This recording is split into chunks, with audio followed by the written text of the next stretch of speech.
All right, good day, everyone. Again, we want to continue to give God the glory and appreciate another great opportunity to get our players ready to play another great football game. Just a few little positives there from last week's game there against Delaware State. Obviously, the biggest positive, we won. And then it was great to have our fans, our student body, want to comment them on a great job of them coming and breaking the record. Over 7,500 people there showing up at our game in the student section, and really all of our fans. Then I also want to comment on just everybody showing up there for the walk, as far as starting a new tradition there, and it was fantastic. As far as our players loved it, was excited about it, and we want to keep that tradition going. Defensively, again, was so great about them having 5 sacks, 9 tackles for losses, 2 interceptions. Really a great day by our defense.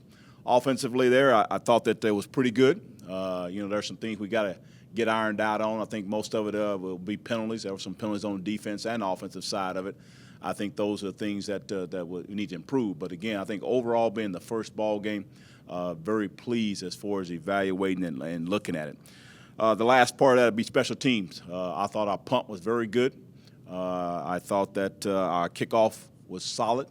I thought our punt return needs to be improved, and our kickoff return needs to be improved. So, again, we set some high standards, and we still need some work to do on our special teams, and we got to get that improved. Now moving on toward West Virginia. Outstanding talent, good coaching staff. Dana Holgerson, I have coached against him there when he was at Oklahoma State. Definitely does a great job, great offensive mind. Has a lot of creativity within his offense. Definitely no huddle, up tempo. Going to do a lot of screens. Going to throw the ball down the field. I think we counted here in our last ball game that they had against Georgia Southern. I think it was 11 or 12 times that they threw either a go route or a post route. So they are going to throw the ball down the field. I think their offense with Skylar Howard, the guy is a tremendous athlete. He is the typical dual threat. He can runs really well, throws the ball pretty accurate. I think their offensive line is big, very talented, good running backs, good receivers. So they do have some talent. There's no question about that. And the first thing comes out is that they're very athletic and they can run. Defensively, they run a 3-3-5, a little bit more of the odd front. I guess those that have followed us from a little bit from last year, they're similar to Villanova. Villanova ran the same type of scheme. They're not quite the same, but the basics of a 3-3-5 is similar, but they do some things there a little bit differently that we got to prepare for. They got 8, 9 starters back on defense. They got a lot of talent. They got good size. Their secondary are all back. They got 4 or 5 guys there, freshman All-American. They got also a young man that I think is pretty talented there in the secondary. So they're a good defense. If you had to say which side of the ball probably is the best, I think they're good on both sides, but their defense is pretty talented as far as on that side of the ball. On the injured list, Kendall Kuhlman is out, lower body. Then I want to comment here on the keys to the game. We must play well early. We must play with 3 or less penalties. That's going to be something we must improve on from game 1 to game 2. And then tackle well. We're going to have to tackle well because they got a good running back, good speed, and the receivers, because they're throwing so many different screens and different things of that nature, we have to come up and make a tackle. If we don't do that, it's going to be a tough on us on that aspect of it. So open up this to questions. Kendall week to week? We're still evaluating MRI, so I know he's out for this week. I don't know how long it's going to be. We'll have to wait here. We won't get the MRI and probably to the end of the week. Is this the best team that you think you've seen opponent-wise that your team's going to face since you've been here, West Virginia? I probably would say yes. They probably be a little bit better than North Carolina at this point compared to when we played North Carolina. So I would say yes up to this point. Definitely talented-wise. I think offense, defensive, and all over the field, they're very talented. How do they compare to North Carolina in terms of the offense, the up-tempo style? Is it? They're going to be very similar to them. They're going to throw the ball down the field more than them as far as North Carolina. That's at least what the statistics show as we break them down. But very, very similar to all the other stuff as far as that goes. So for him and the Fedora, they're somewhere in the same as far as the up-tempo and all those things. And some people may do more of this and less of that, and that's about the only difference. So they're going to be very, very up-tempo, and so we got to minimize their reps. You referenced their their secondary. Carl Joseph, their safety, 3 interceptions against Georgia Southern, and Dana Holderson calls him the inspirational leader on this team. What do you see that he does well in the secondary that could give your senior-laden offense a few troubles when you're trying to complete the passes downfield? Well, I think experience that he has, he's able to read the quarterback's eyes. I'm assuming because of the way he breaks on the ball very, very well. He studies the game very well, studies the opponents very, very well, anticipate where they're going to throw the ball, then he makes a great break on it. Obviously, he's fast and has a good talent, has good ball skills, so all those things of that nature makes him a very, very talented young man, and again, he's made plays. Coach, as far as matchups, do you feel like you match up fairly close to these guys, or are you going to have to kind of play to your best abilities to hang with them? Well, I think we got to play our best football game that we've ever played. There's no question about that. We got to make sure that we stay in the game plan and what we're doing. That's still in the process. I consider and say we totally have got it all figured out at this point in time, but I think that we got to make sure, like I mentioned earlier, we got to play well early. And I think offensively, we got to make sure that we move the ball and we capitalize on the opportunities that presents itself. When you have an opportunity to make a big play, we got to make a big play, whether that's a run, whether that's a block, or whether that's a catch. Defensively, like I mentioned, we got to tackle well. We got to tackle extremely well. I think if we do all those things, then we'll have a chance. We have a chance. So we got to have a lot of good things that happen for us, and we got to play well early. Your defensive front against their offensive line, how important will it be for guys like Dron Green and those guys up front to create some pressure up the middle so your ends can work and also not put – and so that way the secondary doesn't have to work as long in pass plays? Well, I think every game, no matter what opponent, what type of offense we're running against, or even defensive side, O-line and D-line, if they control the line of scrimmage, you're going to have as good of a chance as anybody to do that. So if we're able to do that, the thing about their offensive scheme, it goes a little bit more toward the secondary because you got to tackle well because they threw so many screens and to the wide receivers, and you got to be able to tackle. And then our D-line has to rally to the ball, and that's going to be key for them. And when they throw the screens, they got to be able to run and go. And know that the part of the process of it is that, hey, the guy's going to run and they're going to get tired by the third or fourth quarter, your D-line doing all those things of that nature. So D-line is very, very important in this ball game. Our O-line is very, very important to handle the line of scrimmage. If we can do that to make sure that we're running the ball well, and we got to make sure we stop the run.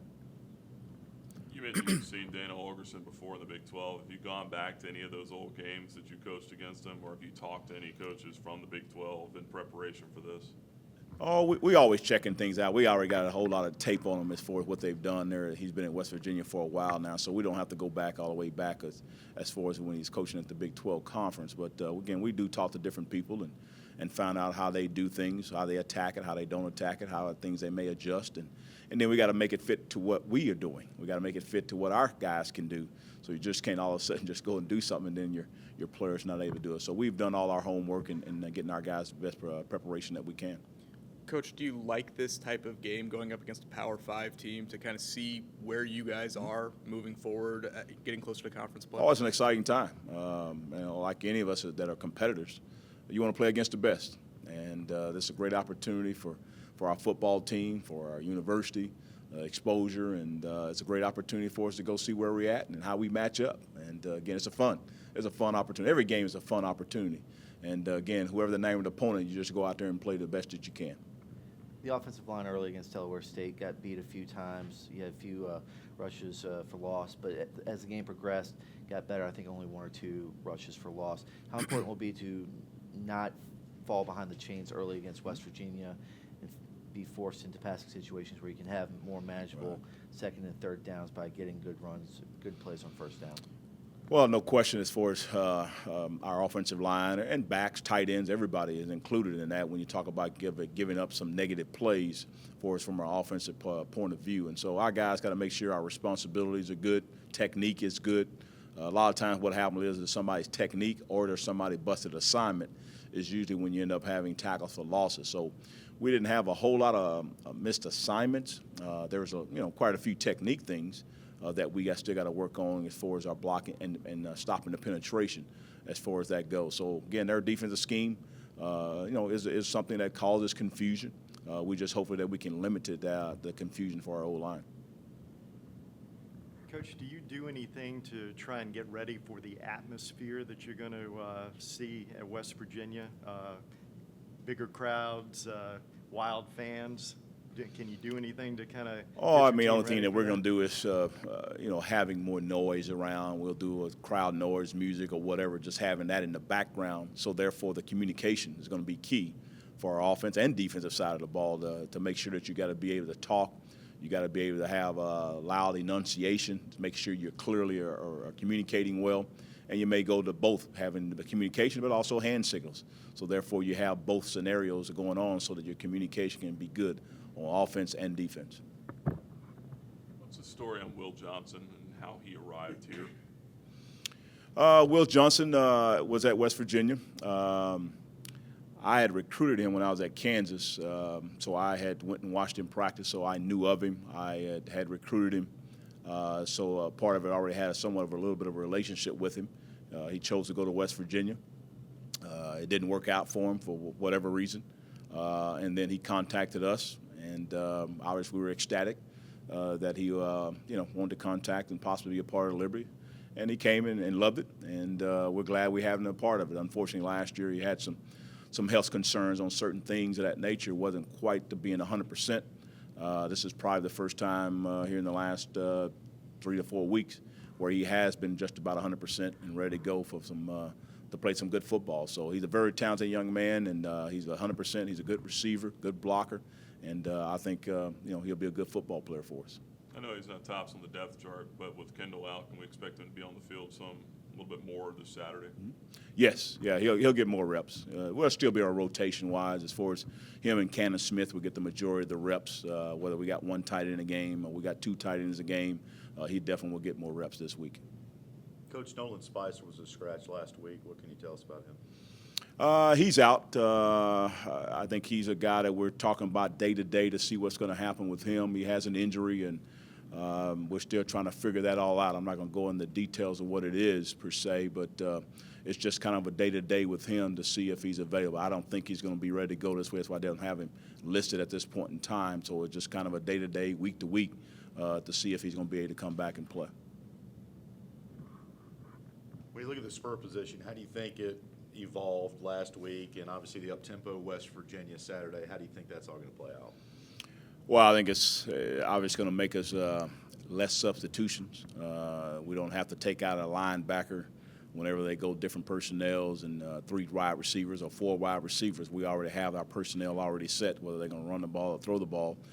So that should be less confusion for our defensive scheme because of us having the spur position as far as more of a DB body type guy that can be like a linebacker or can cover like a corner or safety, and that's what Corbin does. He's a bigger guy, can play corner. He can cover a wide receiver. He can cover slot. He can cover tight end, and he can come up and take on the run. So he fits very, very well for what our scheme is and what we're trying to get accomplished. So at least we hopefully should be able to get lined up because there's less going to be a substitution.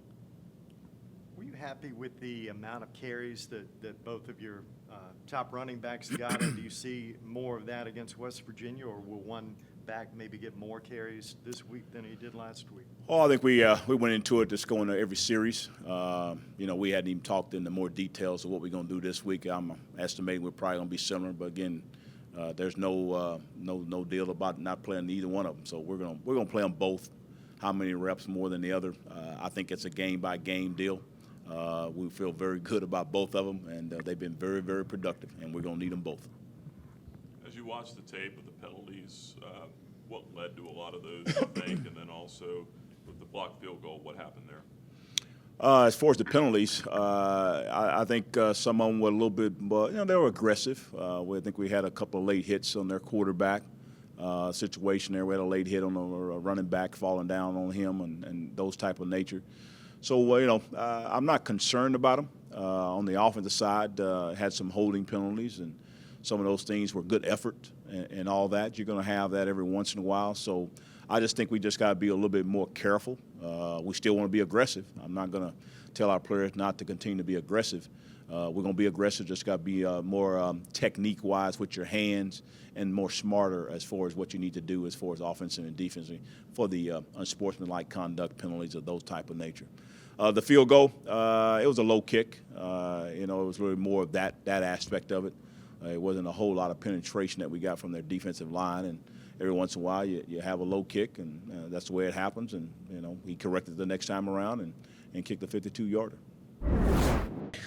Delaware State's game, it went good. I thought that we didn't execute as well as we could have. Left a lot of points on the field. It could have been 40 easy, and we just got to learn how to finish. I know we had the interception down there in the red zone. That was 7. Then we got a blocked field goal, so that's 42 right there. So need to execute better this week, especially. I thought we had a good game plan. I thought that we had a couple drops that probably first game jitters with the receivers. So I remember last year with UNC, it was kind of the same situation. We had a lot of guys that hadn't played in that sort of stage.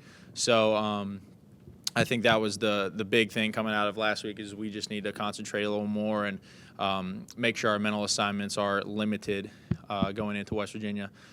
As far as West Virginia goes, they're a good team, got a good defense. Like their safeties, I really like their safeties. Number 8, number 9, number 6, good players. Middle linebacker's a good player, number 35. They run a pretty good scheme, a lot like Villanova. Little different than Villanova though. They're more of a flow defense. So I really like our game plan so far. Talking to the coaches, we should have some good matchups on the outside, and then have some good run plays going in. So. I like where we are as far as not going into the first practice yet. So we'll see how tonight goes, and hopefully we'll be able to get as much installed tonight and just be able to rep it all week. Josh, Kendall being out for this week's game, and you guys have alternated tight ends every year that you've been here.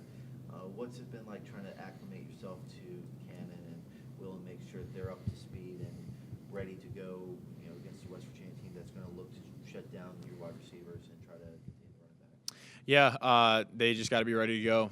Kendall's a great player, and it's definitely a loss to our team, but we got some good tight ends behind him, Will and Cannon, like you said. So they're just going to have to step up this week and make plays when the ball's given to them. Josh, how much are you kind of looking forward to kind of testing yourself against a Big 12 defense and a big-time defense like that? Just kind of a competitor in you looking forward to kind of measuring yourself against these guys? Oh, definitely. Last year when we played an ACC team, it was good to get sort of a nod on where we were as a team. But definitely looking forward to the challenge of Big 12 defense. They had a good team last year, and they have a good team this year. So we're not backing down from a challenge. We're excited about it. And my goal for our team is, at the end of the week to have confidence going into the game, not worried about, what's going to happen in the game. Just know that if we go in there and just compete and do our jobs, we'll have a good chance of winning. I think it's for you personally the biggest stadium you've ever played in, I guess. How do you kind of approach a big setting like that as a competitor? West Virginia is a little bigger than UNC, so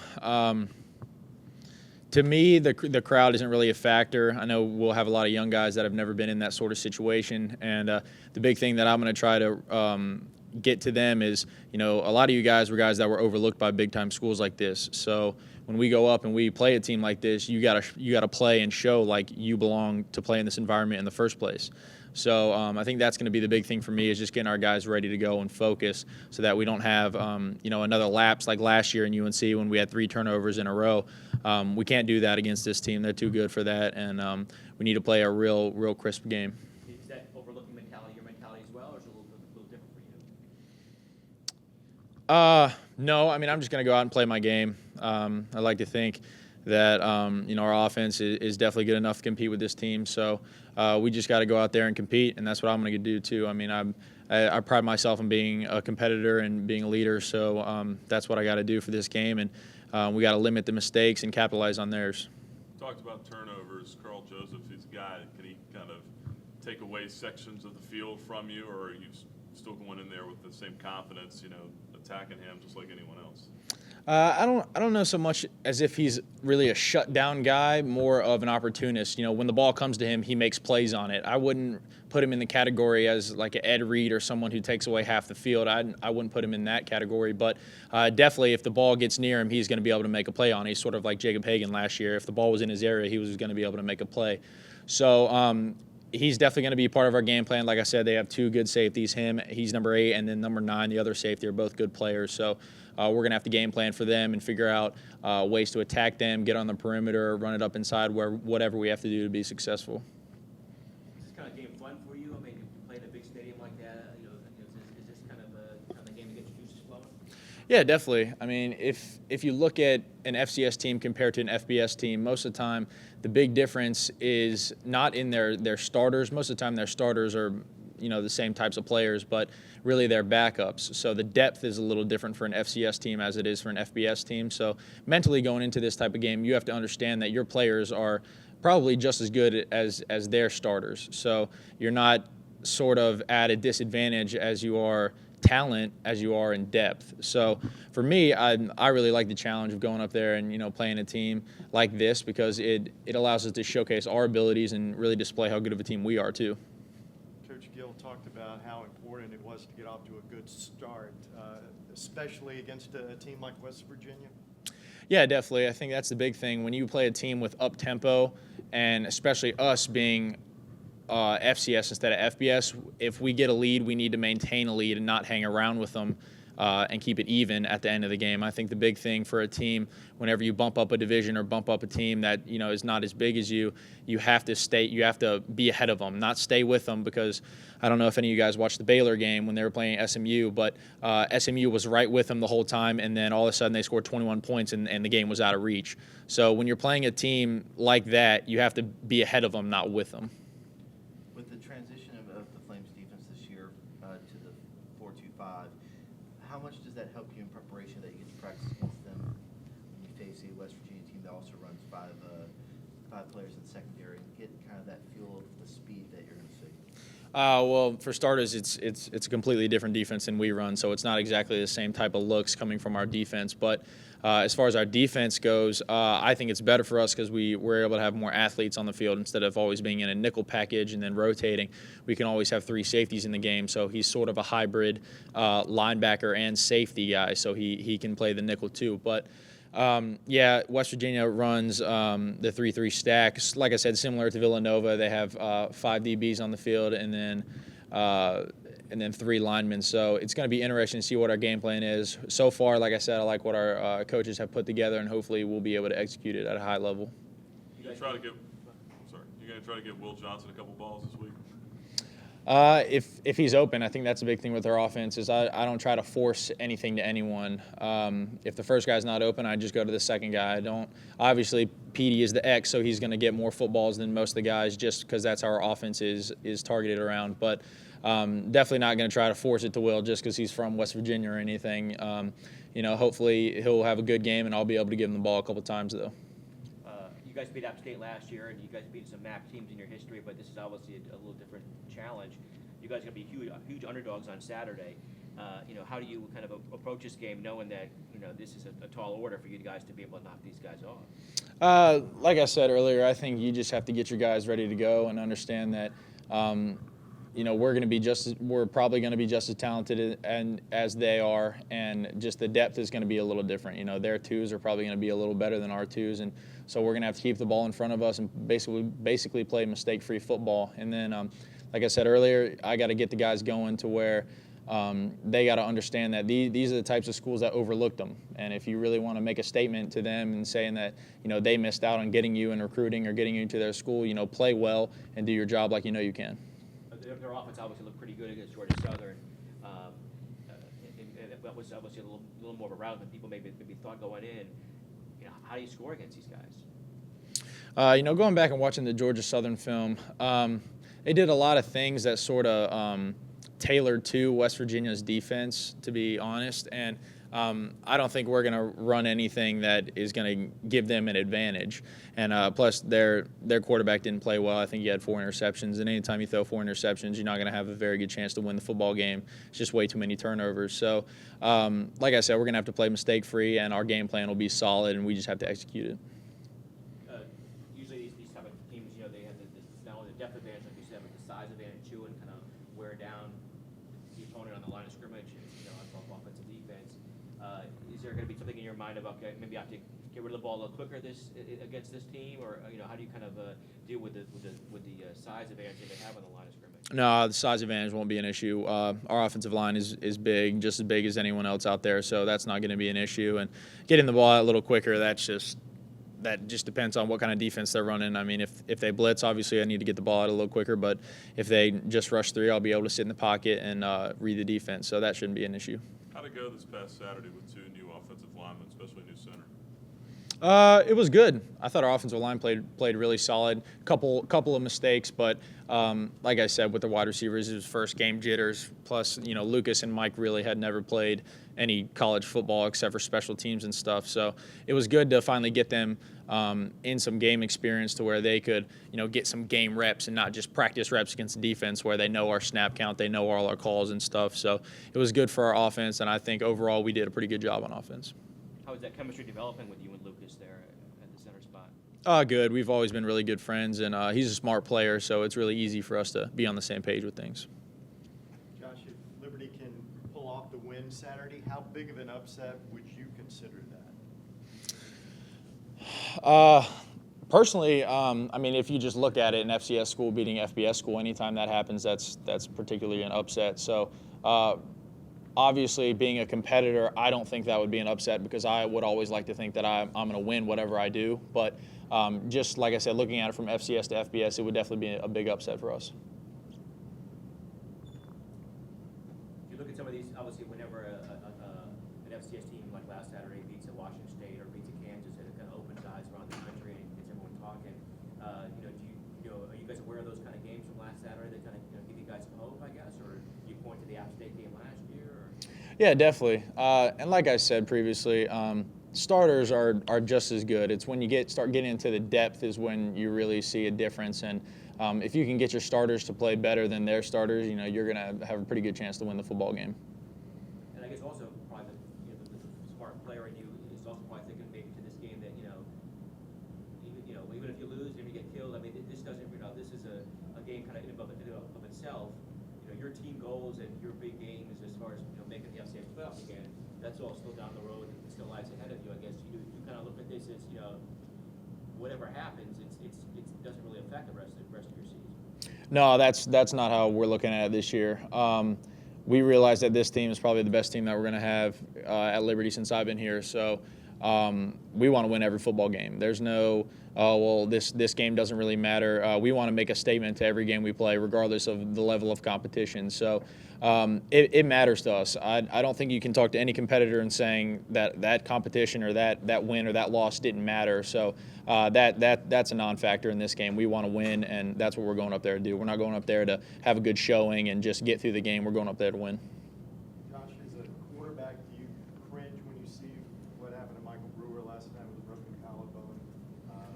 Is that big? Yeah, definitely. I mean, that's some of that stuff is freaky when a defensive lineman lands on you weird. I had the same sort of incident my junior year of high school where I rolled out and the guy tackled me, landed on it, and separated my AC joint. So it's really a freak sort of thing. But you hate it for people like that because I know he was in the locker room and he was all amped because they were smacking him pretty good in the first half, and then he was saying it's going to take a lot more to take me out of the game, and then unfortunately he did get hurt and wasn't able to finish the game. So for any competitor, that's definitely a loss, and I definitely feel for quarterbacks like that.